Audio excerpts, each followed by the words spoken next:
I'll get the panel introduced and we can start, I think, by having a little discussion here on the panel and then open it up for Q&A, because I'm sure everyone's got a lot of questions. I just want to say a little bit about OneVoice first of all, for those who don't know who we are. We're a grassroots organisation that works in parallel in Israel and Palestine. And what we try to do is train up young people in both the occupied territories and in Israel to try and assume positions of leadership. So in those terms, it's a very interesting film to watch, to see an Israeli leader who's been at such a position since basically the foundation of the state before, and see what you can learn positive and negative from that. What I will also say quickly before we start is this is the first in a series of films, and there's a second film on Yasser Arafat, which we're also going to be screening next month on the 28th of February, 27th of February. So if you filled out the clipboard that's going around, put in your email address, or else like us on Facebook, and we'll be able to let you know about the screening details as soon as they're finalised. So I'm just going to quickly introduce the panel. So on my immediate left over here is Paul Charney. Paul is the chairman of the Zionist Federation here in the UK. He grew up in South Africa before emigrating to Israel in 1986, and has served as a lieutenant in the IDF between 1992 and 1996. And actually, just told us there, was in Rabin Square on the evening of the assassination of the Prime Minister. He qualified as a solicitor in 2002 and has worked for various city law firms here in London before setting up his own strategic land and planning company. He's a member of Conservative Friends of Israel, the Association of the Well-Being of Israel Soldiers, and other charitable organisations. On my right here is Dr. Ghada Karmi. Ghada is a Palestinian doctor of medicine, an author and an academic. She writes frequently on Palestinian issues in newspapers and magazines, including The Guardian, The Nation, and the Journal of Palestine Studies. She's a fellow and lecturer at the Institute of Arab and Islamic Studies at Exeter University. And then finally is Richard Symonds, who is the co-director of the film that you just saw, and actually we have the other co-director, Joanna, here in the audience too.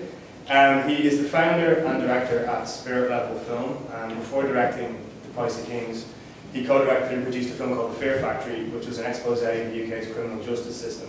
It was screened in the Home Office, the Welsh Assembly, and Scotland Yard, and then it went on to inspire a coalition of over 60 organisations here in the UK to lobby for more effective policies in that area.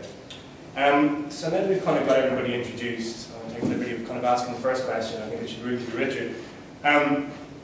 It's incredible to see the breadth of history that Shimon Peres has been directly responsible for within the context of. And I don't know, I've seen that film 3 or 4 times now, and every time I see it, I'm a little bit more ambiguous in the way that I feel about it. Well, which way does that mean? You're going... It depends on what's going on in the news. It's difficult. I mean, I've met him once before myself. I think he's a very complicated man. But you've had the privilege of sitting with him mostly for a long period to interview him. Yeah. And I think, particularly within the context of Israeli elections that have produced leaders who, whether you agree with them or don't agree with them, are certainly not as large in stature as Shimon Peres. I wonder what kind of insights you got from his own leadership and his capacity to lead. What insights? I think he's in a tough job. He came across to me as deeply conflicted. He's sort of built a nation, and there are various bits and pieces that he doesn't agree with. I think ultimately he doesn't have the backbone to stand up. I'd like to see him sort of threaten resignation over what's been going on in the last sort of decade or so. But it's kind of, I suspect it's his call. You know, he's the only guy who can, he's standing at the top of that mountain. He's got the most experience and vision. And he's the only guy who can say, well, I think I'm better off compromising, staying in my job, doing what I can behind the scenes, and taking the flak for being seen as being a Christian. I'm not. But he appeared as a deeply conflicted man. So it's almost that lack of leadership, in your view, that's allowed him to be able to be at the pinnacle of leadership for as long as he has. Well, he's always been a brilliant second in command. Ben Gurion would say to him, I think we need to build a city here, but we need arms from here. And he'd go and do it. So he's a brilliant prosecutor of visions. I don't know if he's such a great deliverer of the vision he arrived at in the early 90s of peace. Well, clearly he hasn't been. Yeah. Okay.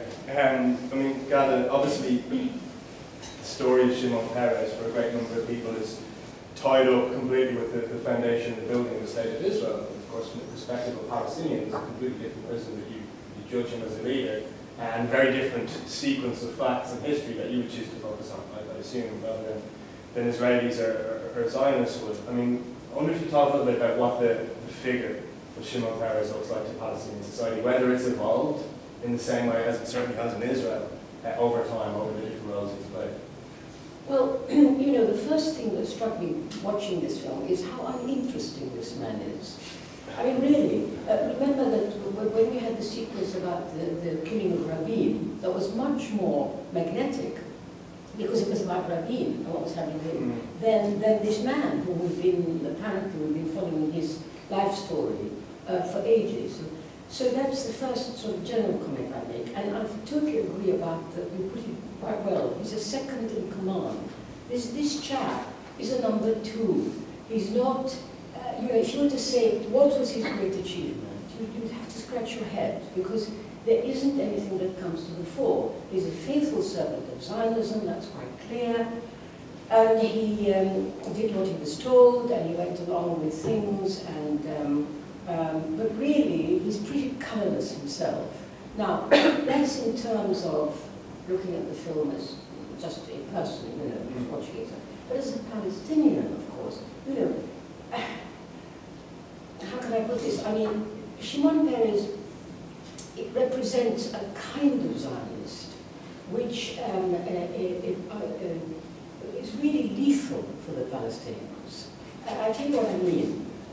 He comes across as emollient, as apparently having learned much in life, as wise, as liberal, etc. But of course he's not, because if you look at what he did, what he was engaged in for most of his active life, it was to build Zionism, to build Israel, at the expense of whom? The people who actually used to live in that land, you know. So it's not going to impress a Palestinian to see this man with his dedication to Zionism trying to make out, if you like, that he's actually very nice, and that he is interested in peace, and he admires Arafat for, what is he admiring Arafat for? For defeat? For the fact that the Palestinians started off with the whole land as being their homeland, and now end up with nothing, virtually nothing, but then at the time of Arafat, you know, that they would have accepted 22% of the land. Wonderful, you know, what a defeat that is. So, honestly, I must tell you, there are many Palestinians who would say to you, give me Ariel Sharon any time. And now these Netanyahu and these dreadful right-wingers in Europe are coming into the new Israeli government. Give me them any time, thank you, because we know where we stand with them, rather than Peres and his ilk, who is slippery and appears to be wanting to be nice and all things to all men. I mean, from the film and from your own sort of expertise in the area, do you think he's sincere when he does talk about the willingness to give the 22% of historical Palestine and to see a two-state solution come about from the Oslo period onwards? Well, you know, it's very difficult to know. It's very difficult, you know why? Because he's done absolutely nothing to stop the settlement, the continuous colonization of the West Bank. I mean, somebody who's really interested in saying to the Palestinians, as by the way, Rabin is a different sort of personality. He's quite interesting in that way. But I mean, this man says, you know, we really must make peace, and we must do this, and we must do that. But he's done absolutely nothing to stop the settlement project. And as far as Jerusalem is concerned, I have quotations of him saying, they will never give up Jerusalem. They will never share. Jerusalem is Jewish. You know, so you really have to ask, what does it mean if a man like this says, we must give the Arabs their rights, we must do this, we must do that, when at the same time you do nothing to oppose government policy. It's not very impressive. I mean, Paul, it's interesting because you'll get a lot of criticism for Shimon Peres from every direction in Israeli society. And there's people I know in Israel on the right who, and we saw some of them in Richard's film, who would be just as vocal critics of Peres as Palestinians, or those on the left might be. I mean, from your time living in Israel and knowing sort of how Israeli politics go, do you think that the criticisms from the right and left sort of make him a central figure or a figure without substance, as I think both Richard and Ghada have indicated? Well, it's interesting because Shimon Peres has changed over the course of Israeli history. The Israeli society has changed over the course of Israeli history. The leadership has also changed. So I think as he's changed together with society, so many people's opinion of him have changed back and forward as well. We talk about, Dr. Karmi talked about uninteresting and things about Shimon Peres, but I mean, I can tell you that Israel, who certainly for the last, since its inception, is one of the leaders of agriculture in the world, and has taken technology, agriculture technology across Africa to help feed people with minimum amount of water, was set up and established by Shimon Peres, who understood that needs to the entire desert and swampland that was there from the early 20th century needed to be developed in order to create. Those are the kibbutzim. That's what needed to be developed in order to feed and become a world leader in agriculture. He then moved that on to technology. Israel is now one of the leaders in technology because of Shimon Peres' dream and actions. And he set up, so as an example, there's a guy named Shai Agassi who set up, I think you'll know him, he sets up Better Place, which deals with electric cars across Israel. It's now the leading country in electric cars and environmental green across the country. And that was him dealing with all of that. But that's interesting microcosm, because if you stack up Shimon Peres' achievements on paper, I mean, it's incredible, almost as a function of the fact that he was there at the front seat for such a large duration of the birth estate of Israel. But it seems like they're not the sum of their parts. He is somewhat less than that. The film, I think, indicated in a lot of what we've heard so far. Do you think that's probably the consensus view within Israeli politics too? Israeli friends have told me that he's perceived now as a loser, despite the fact he's been there the whole time. The only reason they would say that is because he lost every election that he had in Israel. That's a substantial reason. He was never elected as a prime minister. He always came second to somebody else who became prime minister. But as an achiever in Israeli society, he's not seen that way. As a politician, as a prime minister, he's seen as a potential loser. But in everything else, in Zionism, I mean, he formulated the defense system of Israel, which was defined by kibbutzim within Israel, and then defending the borders around Israel. And the dual building up, Zionism was building up Israel despite the Arab nations doing everything they possibly can to not let this happen. So together, the defense, together with building a society simultaneously, was difficult. It was a very difficult thing to do, because you've got your society and societal issues, which currently Israel have today, like every other society. It has its good, it has its bad, it has its right, it has its left. We saw by the elections the absolute split down society of where the elections went, both left and right, right down the middle. Building that flourishing society, which you saw in Europe, together with a very strong defense of Arab nations. It could also be argued, I think, and I think this is for the whole panel really, the film illustrated that while Israel on the one hand can be very proud of many of its achievements in business and finance and technology, there is a sickness at the centre of the country as well, which I would argue personally is a function of the occupation.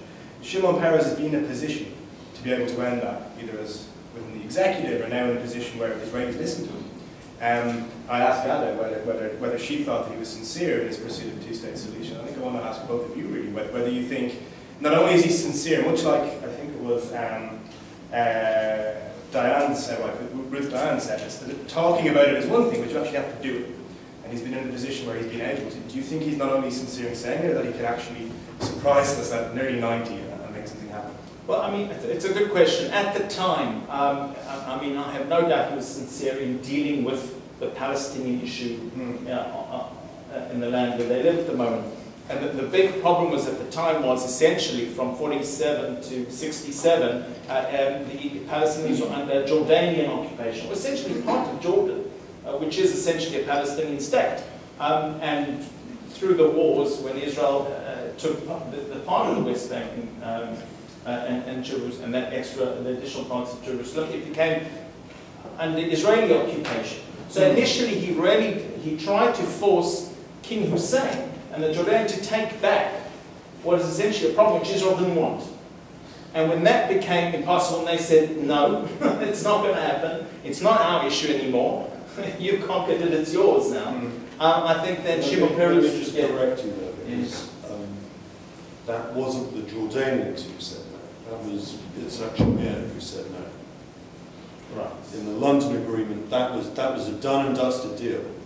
And Yitzhak Shamir said, no way. Shamir said no way for very small part, for parts of it, I'm not going to go into specific, for parts of the West Bank. So for example, the Kotel, the Western Wall, some parts Let's not go into too much detail. But fine, okay. Yeah. But in essence, what he did want to do was solve the problem, either through a Jordanian solution, let's say, but then through through a solution even dealing with Arafat, who was at the time very, very seen as a real enemy of the state. But it's interesting, I mean, that agreement was fashioned here in London, and he did have the colonies to come back to Israel and change into the fact that he refused to sign on to it. I mean, I think that is maybe symbolic of that vacuum of leadership at the very, very pinnacle that has been identified. It's just one small, it's not a vacuum of leadership. You've got to remember, it's a very new society, and it's a highly volatile, changing society. Absolutely. So it went from left to right to left to right to left to right. So you have a very small time frame. Any peacemaker in Israel has a very small time frame within which to implement a peace deal. And I think if I had to defend him, yeah. What you say, some of it, I'm not going to be able to defend fully, but if I can defend some of it, is that you run out of time in Israel to implement any policy. Absolutely. And I will say as well that it seems as if it's Shimon Peres getting a very tough time. Yasser Arafat's going to get a tough time in 4 weeks as well. I'm going to open it up now to the floor for questions. So can I just say something before? Yeah. Look, first of all, Shimon Peres is, you say he's known for developing agriculture. Actually, he's known for establishing the nuclear reactor in Dimona and for making Israel, helping Israel to become a nuclear armed state, which is extremely dangerous for the region. So that is not an achievement of any kind. The other thing is that although you point out, I think you're pointing out about that there were these that he developed various sides of Israeli life, etc. You know, you can imagine that this doesn't impress Palestinians or people actually not who don't like colonialism, because it's like saying that you've stolen somebody's house and you've painted it so beautifully and decorated it and it's wonderfully furnished and you should be admired for doing all this, but actually it was never your house. So it's a classic, it's a classic situation in which the basic premise is one we don't agree with, which is that this land does not belong to these people who came into it. They took it in a variety of ways, which I'm sure people here who know history know how it happened. And the fact they did this or that with it is not impressive. It's a colonial enterprise. That's a fundamental disagreement at the essence of everything we're going to talk about. But I think it's possible, and it'd be interesting when we open this out to the floor, to be able to take that. We can agree to disagree, and people on this panel certainly do. And then look at Peres' positive and negative achievements. And quite often, those very achievements might be positive in Israel and negative in the Palestinian territories. And the nuclear example, I think, is a very good example. Yeah. But I think it's still possible to be able to look at them objectively, acceptingly. Yes, and the other thing that I wanted to pick up on was this left-right business. This is more apparent than real. You know, politics in Israel, whether it's left or right, one thing, it's never ever, it had no variations of policy in terms of colonizing the rest of Palestine. Whether the government was a right-wing one or a left-wing government, after all, after 67 it was a Labour government. and that the majority of these settlements were built by Labour administrations, supposedly on the left. So one must be quite clear that that is not, as it would seem. And the final thing, which is about the West Bank, sorry, I won't go on and on, but the West Bank and Jordan and so on, of course this is very pernicious, because the idea that successive Israeli leaders have had is that Jordan is the Palestinian state, and to solve the problem, you know, those unwanted Palestinians can go there, and then everybody, apart from the Palestinians, will be happy. So I just wanted to make that clear. That can be, the first hand up was here in front, in the purple. My question is this, there seems to be sort of a lot of blame on like parents in Israel saying, look, they're not interested in peace. But like in anything, and I'm sure there's also OneVoice, there's two partners in this. And maybe one of the reasons that Paris was not able to have a peace agreement was, for instance, during 1995, the suicide bombings. For instance, maybe it's, I mean, there's another side, and it's like you're completely ignoring, for instance, that in 2000, when Israel offered peace, they were rejected by the so-called moderate leader Arafat. So perhaps you need to stop blaming Israel so much and look at their own Palestinian leaders who are killing the hopes of their own Palestinians. Because every time they've been given a peace opportunity, they've said no. I mean, even like Abbas, he said, I'm not willing to negotiate. I'll go to you, I'm not willing to negotiate with Israel. You may blame Israel, I'm not saying Netanyahu is perfect, but what about the other side?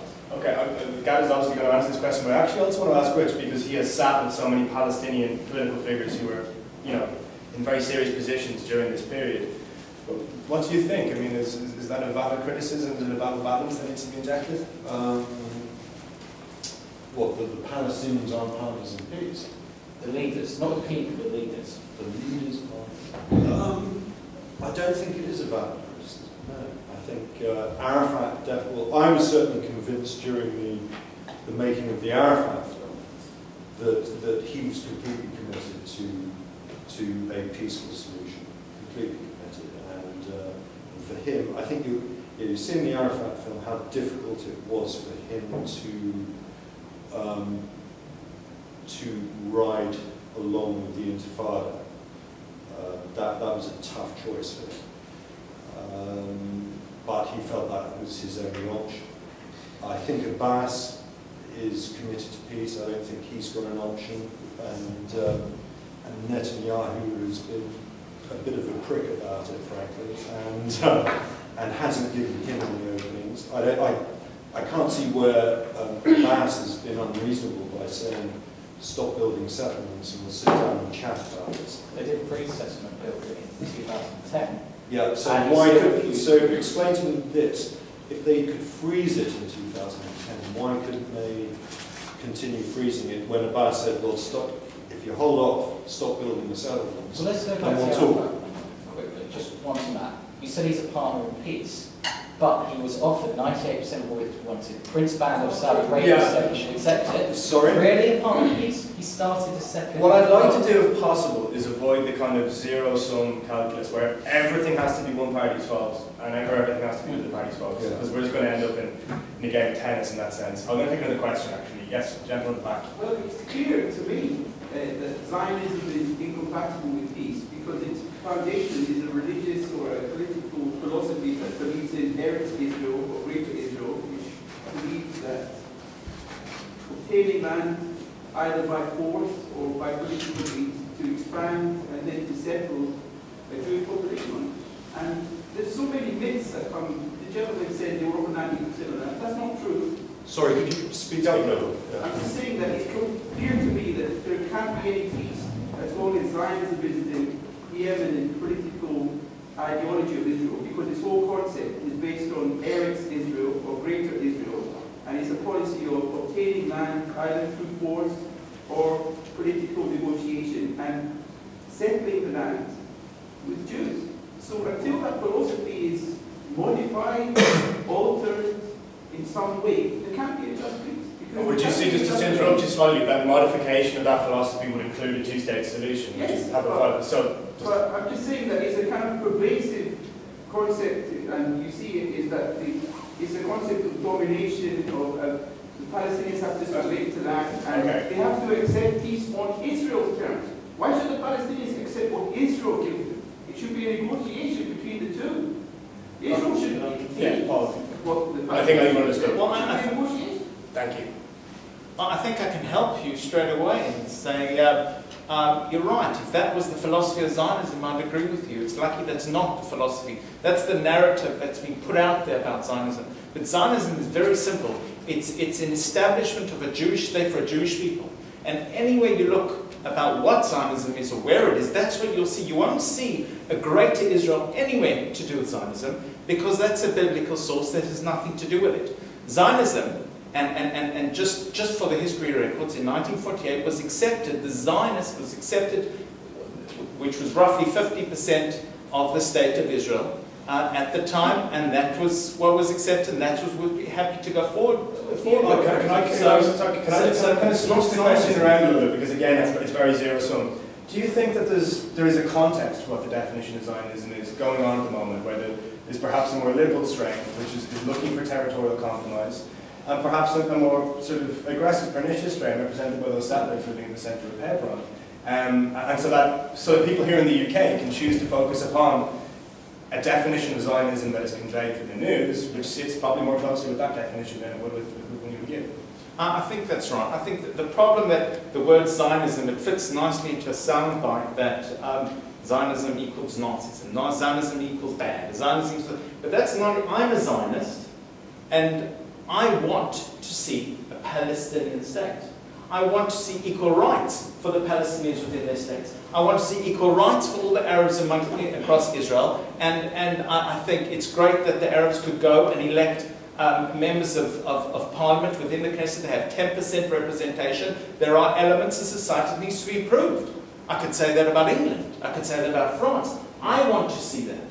I am an avid Zionist, and I want to sit on the levels of liberal and democracy the same as Europe, on that same level, and that's where the comparison lies. Because if you compared Israel to the rest of the Arab nations, then it's not a comparison. I mean, it's a liberal, democratic, open, accountable society with an open media. Nobody's more critical of Israel than Israel. If you go and look at Israeli newspapers, you will see every single criticism that you will come up with within the Israeli newspapers. So that's what I want to see as a Zionist. That's what I want to see. Okay, I'm going to take 2 questions, maybe 3 questions in a row, and then we can see who wants to answer them on the panel. So, Joe. Very, very quick one. We should highlight that this is my co-director, Joe. Sorry, I won't take much of your time. Just like to ask you, because you did refer to the West Bank earlier as the place where Palestinians live rather than the West Bank, and you've also talked about where the borders, well, you haven't talked about where the borders of the Palestinian state that you'd like to see exist. Can I just ask you when you think that should be? Because you mentioned that actually original Zionism was the kind of 50-50 level. Where would you like the borders to be? I'm going to take another question as well. So yes, just gentleman here. I mean, I just wanted to get away from the zero-sum game and ask you why you did the film, and what was the let's go back to Shimon Paris. Yeah. So let's take the tough territorial question first, and then Thank you. Well, I'm happy to go along with Abbas's previous statement on where the border should be. Divided into 3 sections. The area which we know and everybody agrees the Palestinians will live. The areas which we agree that will be transferred. The areas which will agree, which will be transferred to the Israeli side. And then the disputed areas in between to form part of the final outcome, final agreement. So that's 1967 borders. So it would be a 1967 borders with some land swaps, which make it feasible for both societies to live in peace and not create future conflict. And a shared Jerusalem? And Jerusalem would be part of that negotiation. Where exactly that will be shared, I don't know. That's for the leaders to come up with. But some parts of Jerusalem to be part of the Palestinian state under its control, then I'm happy to see them. But I don't want to see future conflict. What I want to see is an agreement today which settles, which leaves either side only very slightly frustrated, rather than just just agreeing a future conflict and a future intifada. And on that point, because I know that you've somebody who's been a proponent of a one-state solution previously, our cards on the table of OneVoice were very actively promoting a two-state solution. This is a question I've often wanted to ask you. If a two-state solution that was satisfying international law and the state position of the PLO and the Bas, if that was on the table and it was made in good faith, is it something that you as a Palestinian would support? Well, it's so hypothetical because you know very well that it is not on the table in real terms. There's a lot of talk about it, but in reality it is not on offer. Let's be very clear about that. However, even if it were on offer, we have to understand that the Palestinians, or the Palestinian leadership of the time, settled for the division, and very unequal division of the country, into 22% for the Palestinians and the rest for Israel. Settled for that only because they didn't believe they would be able to get any more. We must be quite clear. They saw how powerful Israel was. They understood that they would, if they didn't come to some sort of deal, there would be nothing whatever left of Palestine. It's from that basis that they said, all right, we'll take this fifth of our homeland in return for being left alone just to develop it and no more aggression and economies and so on from Israel. That's the reality about the two-state solution. There isn't anything really inherently good about the two-state solution as it is now. You could argue, as I think you said, well, you want to share this land? Fine, why don't you cut it 50%? Why 22% and 78%?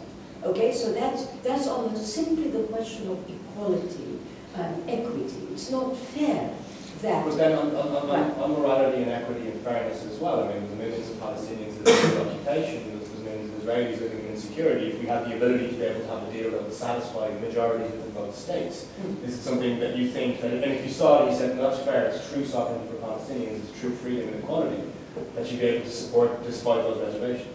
Well, the thing is, there's so many ifs. Honestly, I find it very difficult to tell you. Okay. But it would leave, even if I went along with your reasoning, it would leave one huge problem unsolved.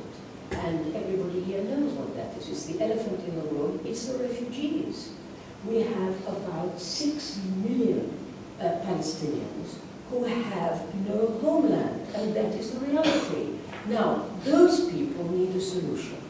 So if you bear them in mind, and nothing gives anybody the right to say, no, we don't want to talk about them, we're going to talk about this or that. Nobody has the right to do that.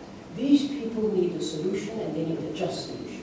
Now, the moment you ask a question like that, the answer becomes very clear. It cannot be this division of this small territory. It has to be a proper sharing of the same territory. That's what I believe in, and my view is not emotional. It's based on what is just and what would work. In the end, that's what would work. I have long arguments about the practicality and the justice of it, personally, but it's an interesting view nonetheless. Changing gears completely, the motivation for why you decided to make this series of films. Well, your question in particular was on Paris, wasn't it? Why did you make this film? What was the motivation? Well, I think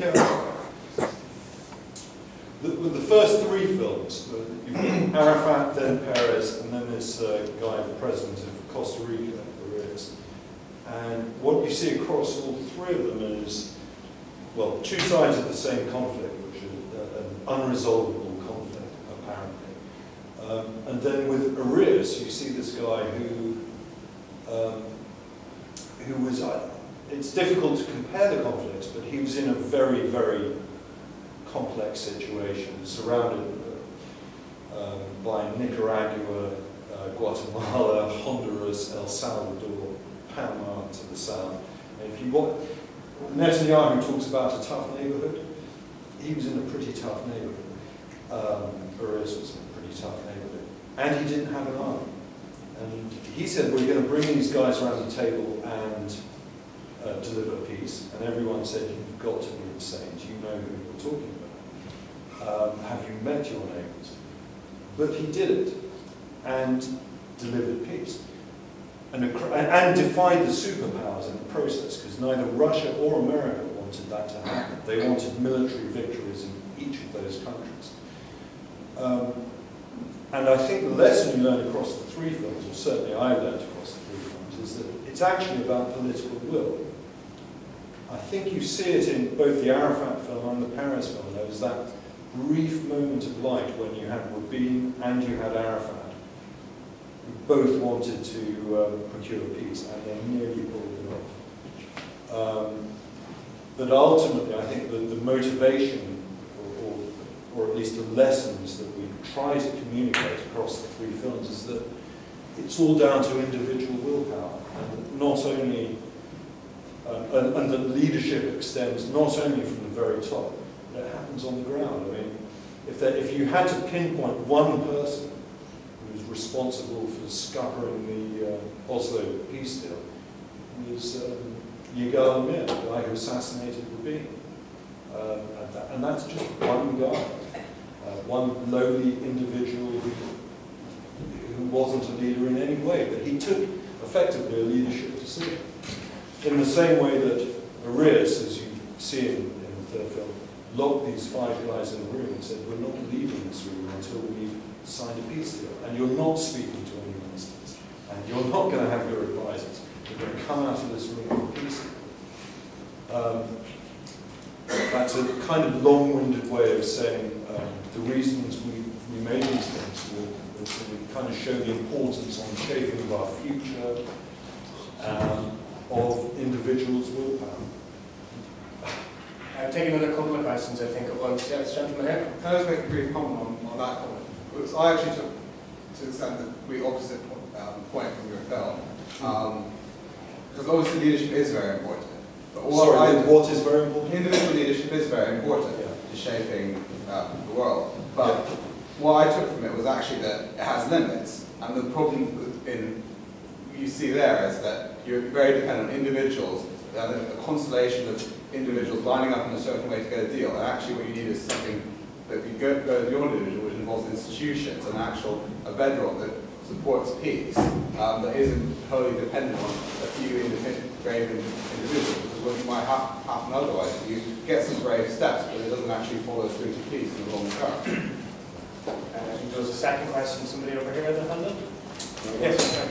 Yes, I always have a difficulty really with these conversations because, as you say, they always descend to a zero-sum game. I can't remember who it was at the end of the film said, what we need is leaders who will come up with something very different and have the power to implement it. I'm actually really intrigued whether we actually don't need any leaders anymore. Maybe they are a problem. Now, I would love to imagine a situation in which we were not bound to wait for leaders to make all these decisions that affected all the rest of us. Yeah. And I mean, and this is what as just a member of the public, I find it intensely frustrating all the time to be represented by people who I don't necessarily agree with. And also as a Palestinian to be represented by people I don't necessarily agree with. Certainly people who blow up buses, I don't want to be represented by them. I understand, and I can, in the same way I understand why people do. There's a great so what is the alternative if we don't have leaders? I mean, why do we think we need them? There's a great essay by a guy called Karmi, how do you pronounce it? Karmi Ross, on that. In fact, it's a bit complex to go into, but I strongly recommend reading it. Google this guy, Karmi Ross. He's a diplomat who resigned. Yeah, he resigned over the Iraq War, and it's exactly on that point. And he makes a really good case for it. How do you spell the first name? C-A-R-M-E. On the question of leadership, well, just generally on where we are going with that. And, with the Middle East or with leadership? Well, generally with leadership, if you took the leadership out of Israel, and we all sat down, and I hope we can all agree, potentially, what we what I imagine, what I envisage in 25 years, I hope, 25, 50 years' time.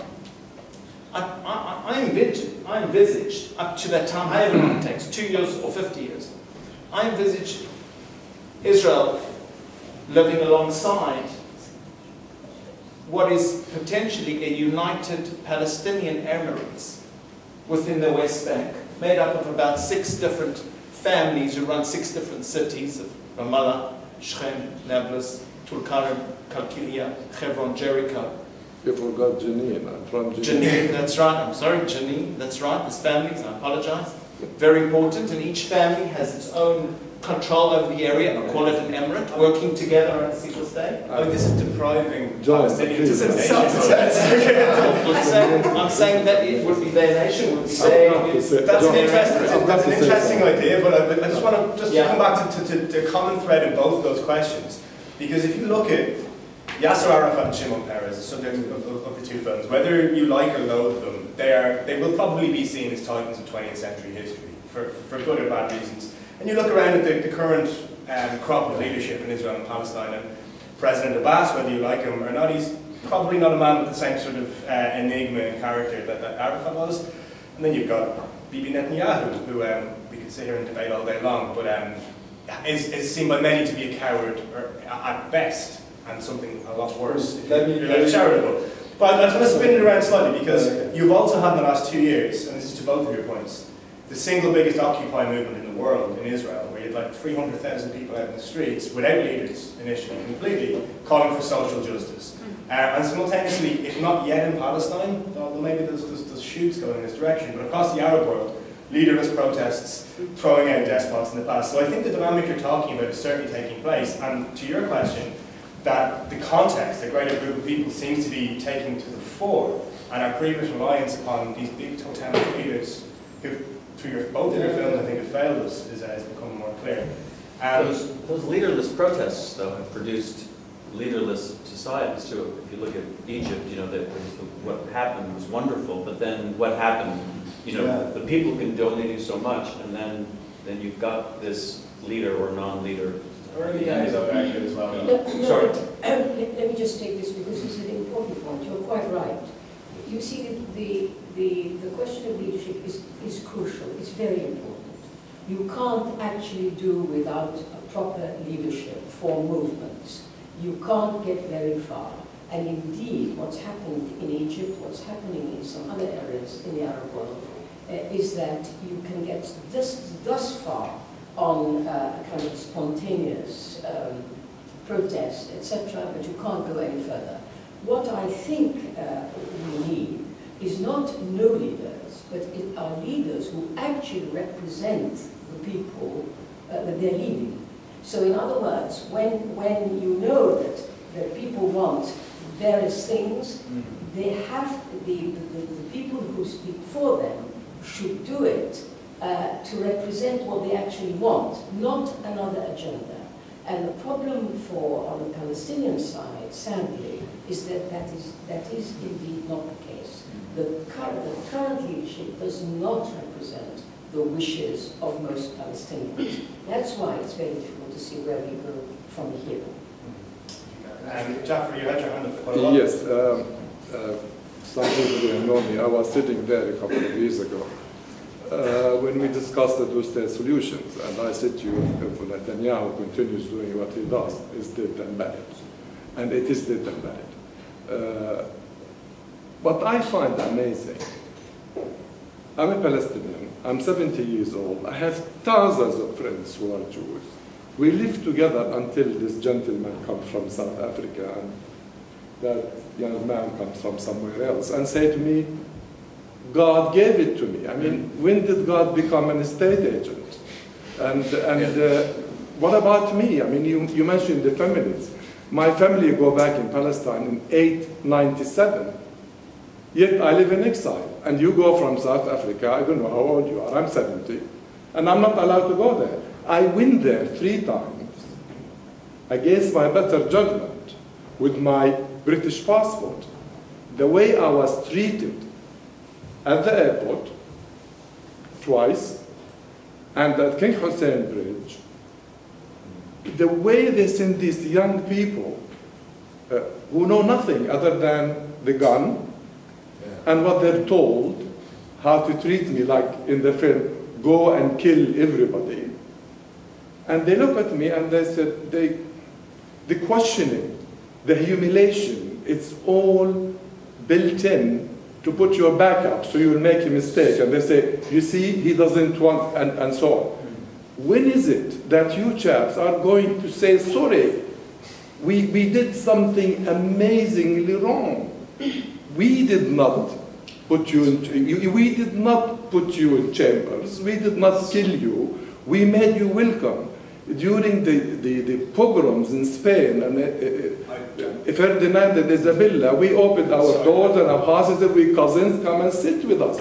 When is it you are going to admit that you made a mistake and let us all, as Ghada said, live together like we did for centuries? So Rich, you wanted to come at that first. Yeah, there's something that sort of worries me about the current situation that came out. We had to look at a truckload of archive making these films.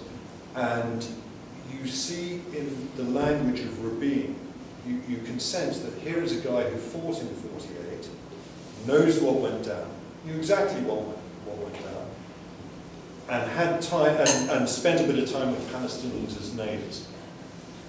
And particularly in, I think it was the Hebron massacre, you can see his outrage at the peace process and the fact that his language is all about we've got to get rid of this poisonous past, we've got to move on and form peace.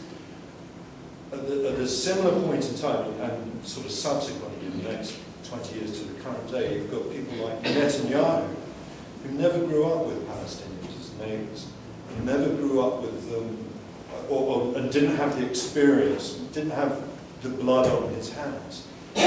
He grew up with them as so-called terrorists. So his perspective is completely different. And the angles that they're coming from, and I suspect when you put an 18-year-old kid in a guard tower now, on a border crossing, you say, no, you can't read a book, you can't have an iPod. You've got to look down at those guys and make sure that none of those guys blow you up. And that's going to put a particular perspective into those kids' heads. So the trajectory from Rabin in 48 through to Rabin in 95 and then Netanyahu in 95 to an 18-year-old today is one that's not going in the right direction. And I think that's the problem. And especially if you've got a society where conscription, you've got compulsory conscription.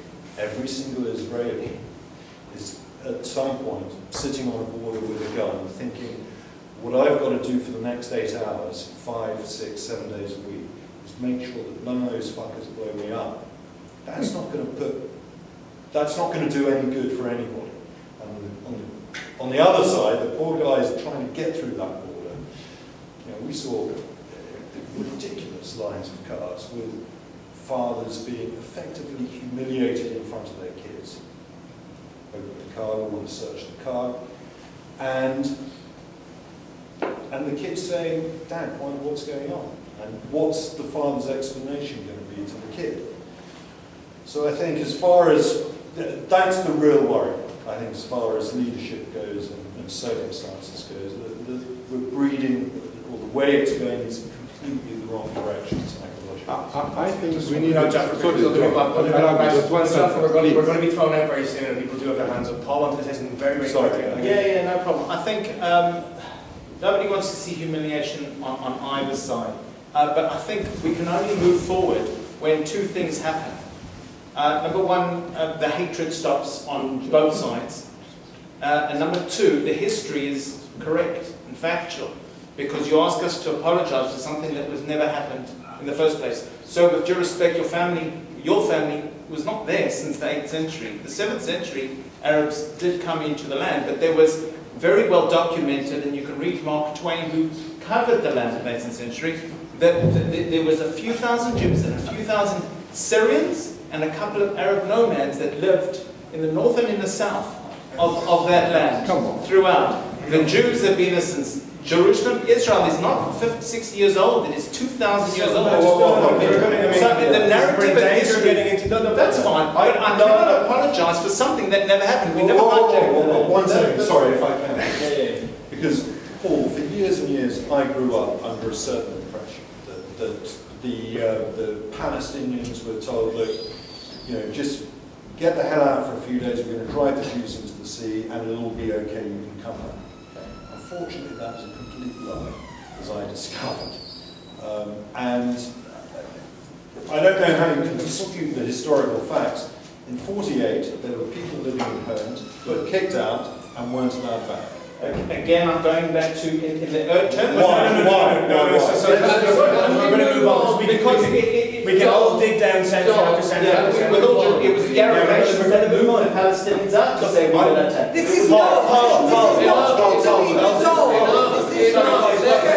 I'm going to start banging my fist off the table, okay? It is not going to be resolved by people saying, I am more right than the other. Exactly. I think this gentleman is correct. We need to move Absolutely. on. I did have some other hands up from people who haven't asked questions yet. Yes, sir, you? Yes, given that if we want peace, what are the next steps, please? Excellent. Because we do want peace. As far as I'm concerned, I want peace and prosperity for Palestinians and Israelis and everybody. And so what do we do in practice to move on, please? Excellent. I'm going to take one more question as well, and we're going to then try and end. I think I want to end answering your question, in fact, sir. But yes, this gentleman. Yeah, it's actually just a question on film, and I thought actually it was I thought it was a really interesting film, and obviously you have great access to Perez and his family and some people worked with. But I just want to know if you could have got access to anybody else as a contributor, who would you have got? Let's not. Okay. There you go. And this gentleman is very patient. Oh, sorry, hold on. Dalia Rabin. Yeah. Dalia Rabin. Yeah. She didn't make much of an impact, unfortunately, in society. I tell you what I heard her say on the phone. We'll have a dialogue afterwards. This gentleman here, yes, sir. Maybe I don't understand history, maybe things didn't happen. But what I do know is at the time of the First World War, the League of Nations gave the possibility to the Jews to have their own country. There was a mandate, a British mandate, and in 1947 there was a partition. Now, as far as I understand, with all this story, they were, both sides suffered a lot. But what happened here? A lot of refugees went to Gaza, went to Jordan, went to Syria, went to Lebanon, went to Iraq. But the Jews of all those places went to Israel. So they were refugees as well. They lived in tents, they suffered immensely, yet they built their homeland because they felt it was there. Why? The Arab states, which really, actually it was the Arab League, I think it was called,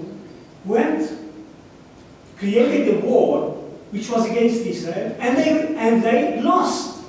Now, because they lost, there was an outcry. I understand your question. I'm actually, the whole problem, what about these Jews who live in Israel? Yes. Is it not the same as Turkey and Greece? No, it's not. And I'm going to take the opportunity as a lost Irish Catholic to give you my perspective, having spent a lot of time there. Could you speak a bit louder? Sure, I'm sorry. It's not that. The parallels I see between the common Jewish experience in Europe and the Palestinian experience in the Arab world are incredible.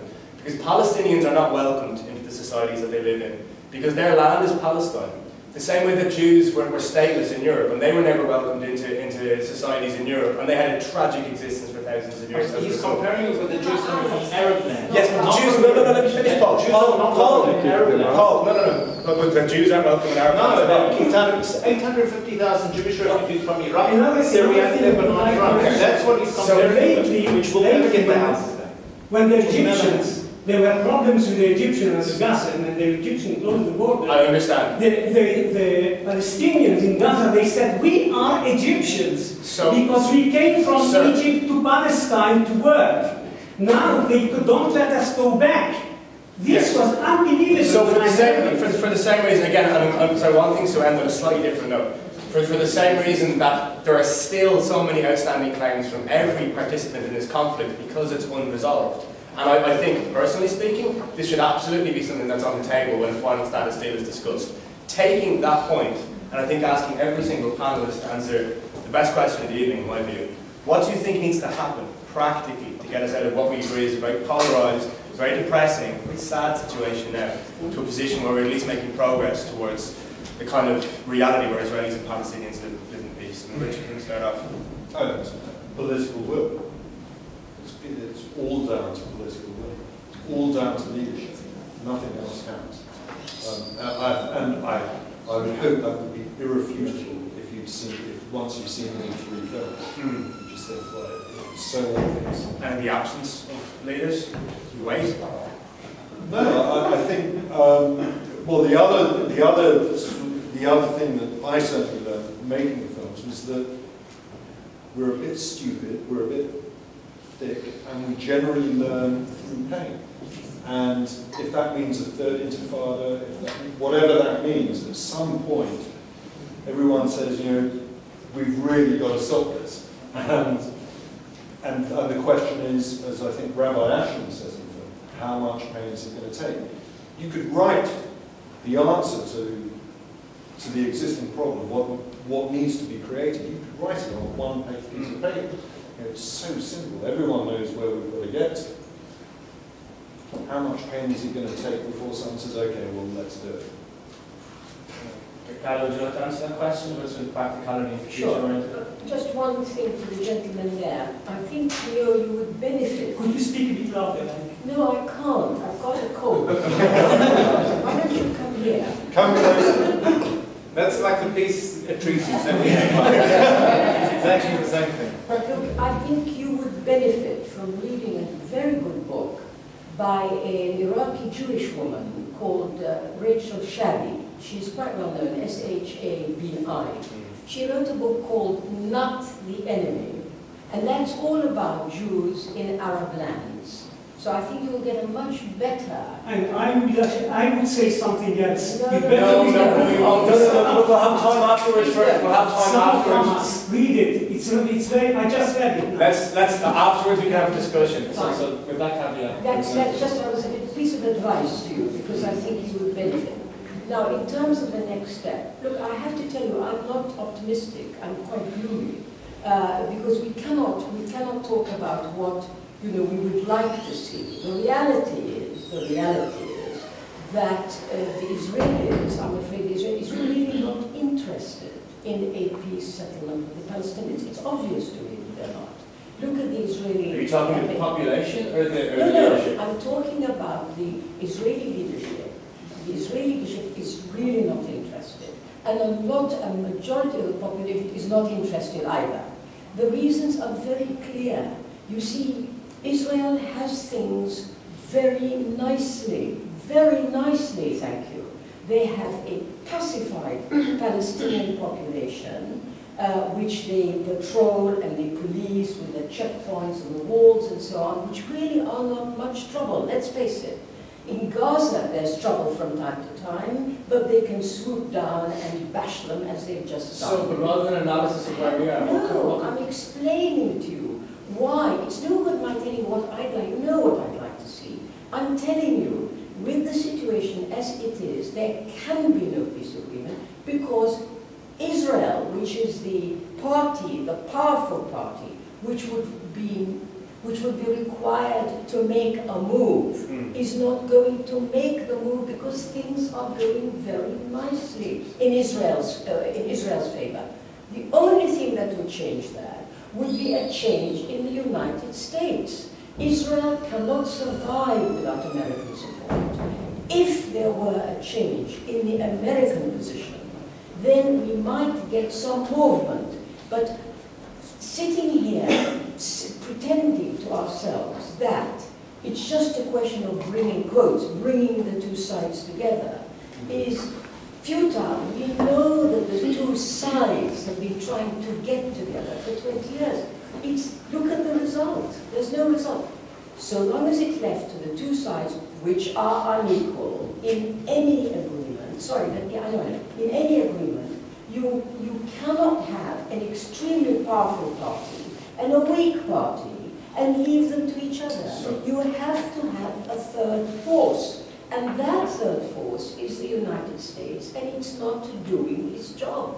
So I'm sorry that I can't tell you much more, anything more cheerful. Well, at least there's an opportunity there for change. We change US foreign policy, we can change the situation. And Paul, on that same note then, practical steps. I think both sides are Zionists, not because for any political reasons, but I think from the Palestinian side, I think we need to change the education that's being fed at the moment to the new generation. And that's, for example, if you look at the Palestinian flag, it's the whole of Israel. This is what Israelis are seeing. We're seeing the aspiration. Israeli school books. No, it's not.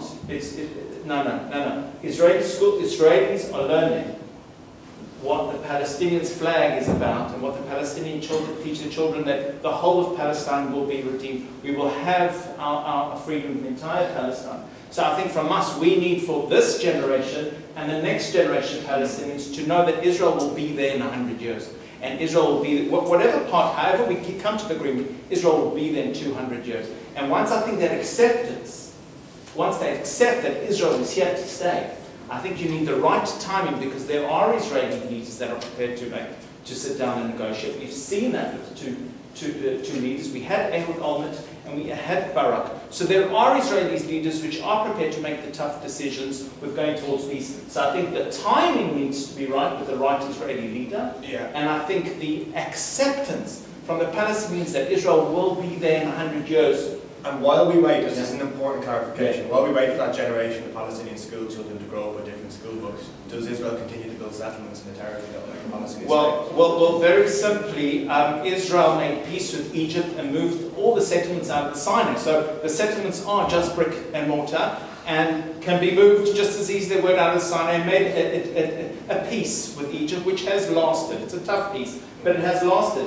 And they've moved, very tough, you saw it, out of Gaza. They moved homes out of Gaza. So settlements are, wherever they are, and there'll be a dispute, those that are not within the Israeli borders will be dismantled, because it's very clear the Palestinians say we don't want a Jew living in our land. They've made it very clear, so they will have to be moved. And the Arabs that are living in Israel will continue to live in Israel, and we'll work towards a 100% equalized society where there is trust on the minorities together. I wonder, just very briefly, as a school kid, if your teacher said to you, these Israeli chaps, they're lovely fellows, the government's a bit misguided, but they're lovely, and we should love them, and they're going to be here forever, so we should love them, really. How that kid would feel every day when he's got to queue up and go through a border and watch his dad get pulled out of the car. Do you think that they'd absorb the lesson from the teacher, or they'd think the teacher was an idiot? I think that is a very, very leading question, because I could put on the other side to say, teaching the children and their songs. I can assure you, go to palwatch.org, where they're teaching the children to dress up in suicide belts and say, all we need to do is kill as many Jews as possible, because that's an extreme. But that's not extreme. But there's two extremes, aren't there? So British-funded schools in Palestine, palwatch.org, you will see this in Arabic, where children are taught to kill Jews. So I could say yours is a leading question, and I didn't come with mine. You came with your leading question. I didn't even mention my leading question about that. Okay. What I want to see is you need to grow up to learn to live with Israel, who are going to be there in 100 years, and it will get better. That's what I like. Through the book Mein Kampf, in Egypt and in many It's a separate argument, it's very valid, but it's for a different day. We're going to be... I'm just going to give you my friend there. Incredibly short. Just a very short recommendation. First of all, it's not fair to you. We're treating it as if you were the state of Israel. Yeah. But you're not. You're, I'm sure, a very well-meaning person. There's a book you could really benefit from reading, and it's by an Israeli called Eyal Weizmann, and the book is called Hollow Land. Hollow Land. That's all about the settlements. That will show you that it is impossible to remove the settlements from the West Bank. You must read the book. Very important. Okay, now no one asked me, but I'll tell you why I think there's a couple of reasons to be slightly more optimistic than the synthesis as the panel will tell you. I mean, there is an as yet untested and unformed government in Israel, and I can speak as somebody with OneVoice, in OneVoice, that we managed to mobilise 500,000 Israelis to get up off their couches and vote, and hopefully try and tip things back towards a more moderate direction than it seems to be going. We have thousands of Palestinians taking to hillsides in Area C to protest against land that's going to be seized, settlements and a two-state solution to get further away. We have a president with a brand new mandate who, I mean, I think Ghada is probably quite pessimistic about his intent to act, but at least he has a fresh mandate and the ability to do so. And there's at least dozens of British people that are willing to sit in a room and get engaged in this debate and maybe play a role to try and help. Can I add another point to what you're saying? There's a new movement arising after the occupation called URI, which means arise, which is trying to get grassroots Israelis politically involved in a social democratically based discussion of the society, which is very peace oriented as well. URI. URI, it's definitely worth Googling, I agree.